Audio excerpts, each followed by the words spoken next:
जो newly weds couple है वो नेचुरली प्रेगनेंसी को कैसे प्लान कर सकते हैं? चूँकि अब ये चूँकि सोशल मीडिया का दौर है तो अवेयरनेस बहुत क्रिएट हो गई है, तो लोग ये जानना चाह रहे होते हैं कि कौन से नेचुरल मेथड्स हैं जिनसे वो कंसीव करना चाहते हैं। दूसरा, प्रेशर भी बहुत होता है न्यूली वेड के ऊपर प्रेगनेंसी का। और तीसरा, वो यानी सप्लीमेंट्स के बारे में भी जानना चाह रहे हो, at the same time natural conception.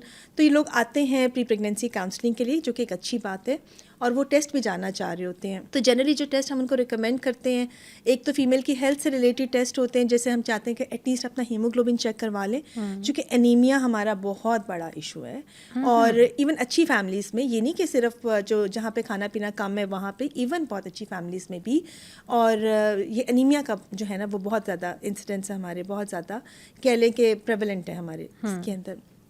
तो मैं उनको जो जनरल एडवाइस देते हैं, नंबर 1 वो होता है कि अपना हीमोग्लोबिन देख लें कि आपका HB जो है वो नॉर्मल होना चाहिए। एक तो ये एडवाइस होती है मेरी। दूसरी, अगर हीमोग्लोबिन कम आ गया है तो उससे रिलेटेड भी टेस्टिंग हम उनकी करवा लेते हैं। दूसरा, अच्छा, लोग बहुत ज़्यादा कॉन्शियस होते हैं कि कुछ जेनेटिक टेस्टिंग वगैरह वो हम लोग रिकमेंड नहीं करते। वो कहते हैं जी कज़न मैरिज है, वो इनिशियली हम रिकमेंड नहीं करते अनलेस के फैमिली के अंदर कोई डिजीज़ रन कर रही हो। और तीसरा, फिर उनको हम एडवाइस देते हैं, उनको नॉलेज दे रहे होते हैं रिगार्डिंग देयर जो साइकिल है, मेंस्ट्रुअल साइकिल है, उसमें जो ओवुलेशन का पीरियड होता है उसके बारे में हम उनको इन्फॉर्मेशन देते हैं।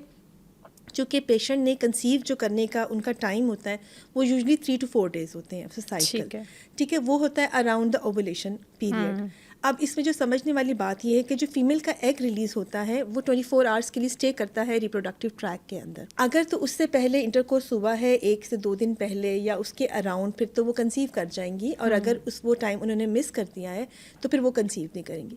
सो हमने सिर्फ पेशेंट को नॉलेज देनी होती है रिगार्डिंग देयर फर्टिलिटी डेज, कि ये आपका ओवुलेशन का टाइम है। जैसे एक नॉर्मल साइकिल चल रहा है 28 डेज का, तो date would be around 13-14 day के ऊपर, ठीक है। फिर ओवुलेशन के कुछ साइंस एंड सिम्टम्स होते हैं। वो साइंस एंड सिम्टम्स ये होते हैं कि जैसे फीमेल का बॉडी टेम्परेचर थोड़ा सा राइज कर जाता है, सिक्रीशंस बढ़ जाती हैं, इट्स लोग मोर लाइक एग वाइट की तरह की ये सिक्रीशंस बढ़ना शुरू हो जाती हैं। बॉडी के अंदर उनको ऐसी चेंजेस फील होती हैं कि कुछ डिफरेंट फील हो रहा होता है, ठीक है। तो ये वो टाइम होता है कि जब वो अगर आपस में हस्बैंड एंड वाइफ मिलते हैं तो उनके कंसीव करने के चांसेस काफ़ी हाई होते हैं। एक मेरी एडवाइस है यंग कपल के लिए कि वो बिल्कुल परेशान और पैनिक ना हुआ करें।